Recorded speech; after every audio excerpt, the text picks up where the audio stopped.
દૂધે પાણીને કીધું કે તું આ છૂટું છો ને એટલે તારી સમાજમાં કોઈ કિંમત નથી, પાણી મફત મળે. દૂધે એમ કીધું કે તું મારામાં ભળી જા ને તો 50 રૂપિયાનું લીટર વેચાય એવું કરી દઉં.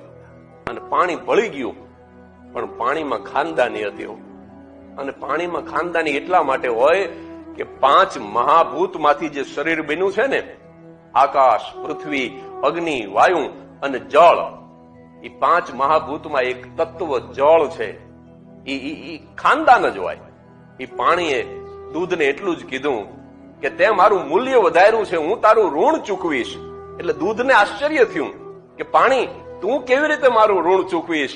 અને ત્યારે પાણી જવાબ આપે છે કે આપણે બે ભળી ગયા છીએ, હવે જો કોઈ ચૂલે ચડાવશે ને તો પહેલા હું હળગી જઈશ, પણ તારો વાળ વાંકો નહીં થવા દઉં. હું મરી જઈશ, પણ